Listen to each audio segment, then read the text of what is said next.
Hello and welcome to the Grand Line Review, your source for everything One Piece. My name is Liam and I don't know if this is controversial, but I don't like pulp in orange juice. However, today we're here to talk about one of the greatest living legends in the series, except not because he's dead. So let's forget that whole living part and just focus on the legendary. Edward Newgate, Whitebeard, Daddy Beard Man. He goes by many names, but as one of the most prolific figures in this world, there is a lot to know about him. So today we are going to go through 10 fun facts about Whitebeard that you did not know, and if you did, I don't care, because they're still going to be fun. Also, this video is part of September, where for the entire month of September, every time someone subscribes to this channel, we will be donating 10 cents to Make-A-Wish Australia, a group who work to grant life-changing wishes for children with critical illness. So you can either hit that beautiful red button, or there's also a link in the description to our fundraising page if you'd like to donate directly. Either way, we're gonna make some dreams come true. And to sweeten the deal, we'll also be doing a giveaway of Whitebeard ship the Moby Dick to a lucky subscriber later in this video. But to commence our Whitebeard fact extravaganza, fact number 1. Did you know that Whitebeard is not actually the original Whitebeard? Many of you are probably familiar with the existence of Romance Dawn, which were 2 one-shot prototype chapters of what would eventually become One Piece. Yes, you heard me correctly. 2 became 1. But you can see all sorts of early One Piece character experiments within these, like the very obvious Luffy and Nami's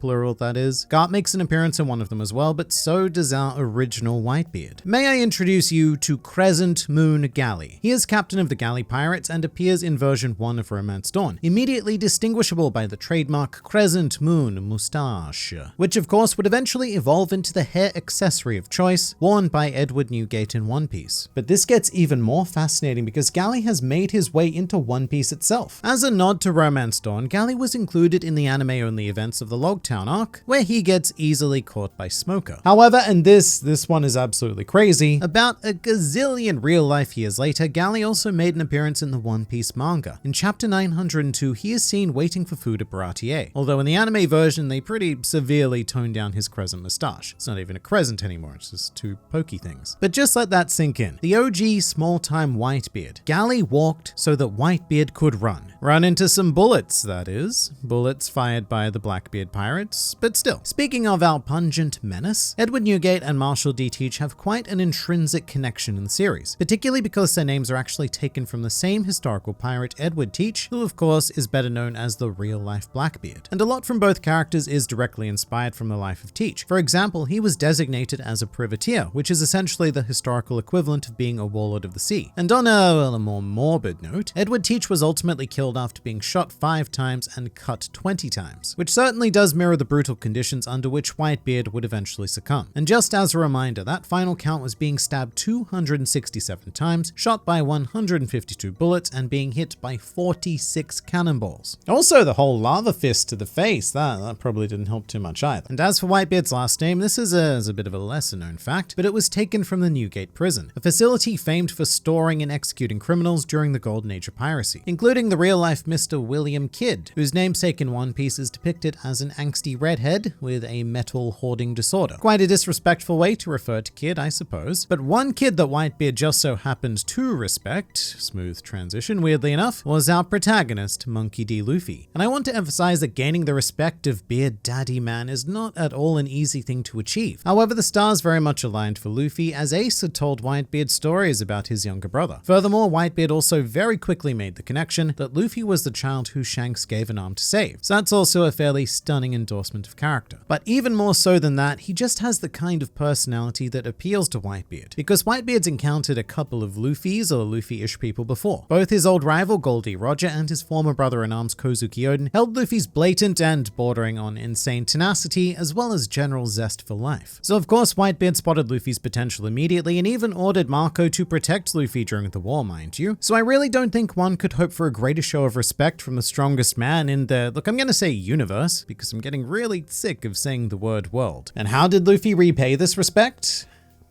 Well, he told Whitebeard to, quote, shut up, and that he was going to be the Pirate King instead of Whitebeard. And whilst most people would probably receive an earthquake to the face, Whitebeard had a more intriguing plan in mind to pay Luffy back for this. However, that plan was only enacted in the anime because fun fact number 4 is, it's kind of weird, and it's because in the anime, for reasons, Whitebeard appears to use Gear Second, thereby infringing on Luffy's intellectual property, but cleverly dying before Luffy could file a lawsuit. It was a bit of a missed opportunity as well, well because he had Drakeul Mihawk Esquire lined up to take the case, but well, what can you do? Whitebeard kind of outplayed him on this one. In all seriousness though, or I guess at least some seriousness, I can't promise all, let's forget I said that, but the anime did a weird thing here. In episode 485, Whitebeard goes full steamed hams, mimicking Luffy's Gear Second effect in a fit of rage, and I can only imagine that's why it was done, to convey the sense of, oh damn, that old man, he's angry kind of atmosphere. It's just very interesting that to do so, they chose to use that very specific effect. Anyway,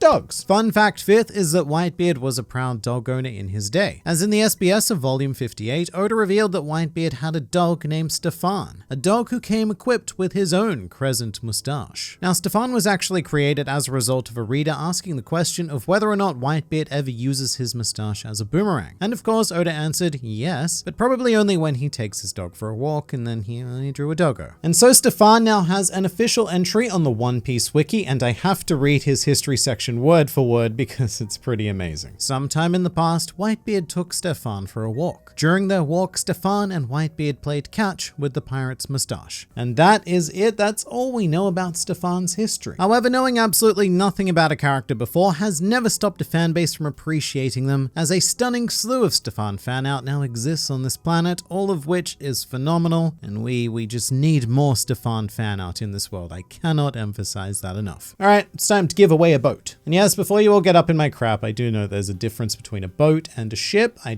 like the word boat more, so sometimes I say it. But if you'd like to acquire this glorious piece of One Piece, then all you need to do is be a subscriber of the channel and tell me in the comments in a concise sentence or two, who is your favorite Whitebeard Pirates commander and why? Your entry will then be put into a draw and the winner will be announced in a future video. And yes, you do need to be subscribed to enter because YouTube has a handy little thingy that tells me who is and who is not subscribed. So, awkward story. I don't have the actual ship with me because it was delayed in the mail and it didn't reach me by the time I needed to record this, which is now, but it was back then by the time you're watching it. But it will be here. And if it isn't, then I'm just going to buy someone a new ship. Either way, someone's getting a fun boat, so do the thing and win the ship. Next on to fun fact, whatever number it is, six I think it is, which is embarrassing because this fact is actually all about numbers. As with many prominent characters in this pirate-infested comic, Whitebeard has a very special set of numbers, being 4 and 6, which thanks to the magic of Gorowase, or Japanese number play, they can be said as Shiro. And I think that any of you who have done first year Japanese studies of any kind will know that Shiro means white. These numbers can be found in Whitebeard's birthday, which is the 6th of April, a date that would be read as 4-6 in Japanese. And I suppose American as well, because you guys go what, month, day, year, which I personally find weird and unpleasant. It should be either year, month, day, or day, month, year, end of discussion. Meanwhile, Whitebeard's bounty also contains his most special numbers, as it is 5,046,000,000 berries. So another 4 and a 6 and another Shiro to add to the white pile. With Shiro in mind, it shouldn't surprise you to discover that Whitebeard's name in Japanese is actually Shirohige, which is very interesting because for as long as I've been a part of this here fan base, one of the most common jokes and or legitimate questions is the idea that Edward Newgate calls himself Whitebeard, despite the fact that he is clearly lacking in the beard department. Impressive moustache, yes, no doubt, but the rest of his face is as bare as a newborn baby's backside. So what's with the beard business, you ask? Well, just like the inconsistent nature of the I before E rule, this is an English exclusive problem. With Whitebeard's name, it's the Hige part that we translate as beard. However, in Japanese, Hige is a very vague word that can refer to any kind of facial hair. So take our good friend Baron Tamagohige. His face, look at it, it is chock full of Hige. And it would make complete sense for Oda to have named him something like Tamagohige, which we would then translate in English as eggbeard. Alternatively, if you look at it from a Japanese perspective, then our real-life historical pirates, like, say, Blackbeard, well, their names directly translated into Japanese would be black face hair, which all of a sudden makes them sound a lot less fearsome and a lot more like a sort of unfortunate drug side effect. To bring things back to Whitebeard though, Galley from Romance Dawn was not the only inspiration for the character. In fact, Whitebeard's personality is modeled after someone who Eiichiro Oda actually knew. No pictures of this man have ever been made public, book, but Whitebeard's persona was apparently modeled after the barkeeper of a pub, which Oda used to frequent with his editor. The barkeeper sadly passed away in 2007, which probably made drawing Whitebeard's inevitable death that much more emotional for Oda, because the character himself would follow suit in early 2010. But by that time, Whitebeard had made a significant impact not only on One Piece, but manga in general. So much so that the legacy of this fictional character is actually marked by Universal Studios Japan, who erected replicas of the graves for both Whitebeard and Ace as part of their park attractions. And on this monument, Whitebeard's epitaph is as follows: Edward Newgate, Captain of the Whitebeard Pirates. Here lies a great captain and father, liberated from the exhausting role and labor, who captained the Moby Dick in the spectacular era of pirates. Which somberly transitions us into fun fact number 10, which is that for all of the high bounties, the infamous reputation, and being crowned as the strongest man in the world, Whitebeard's primary achievement tends to go unnoticed, which is simply that he is the most humble pirate to have ever existed. Aside from Shanks, he is the only emperor to have never shown any interest in the idea of becoming the pirate king or taking over the world or any number of those sort of selfish, vanity, chaos-causing projects. Whitebeard began his sailing career to provide for his village, and he continued it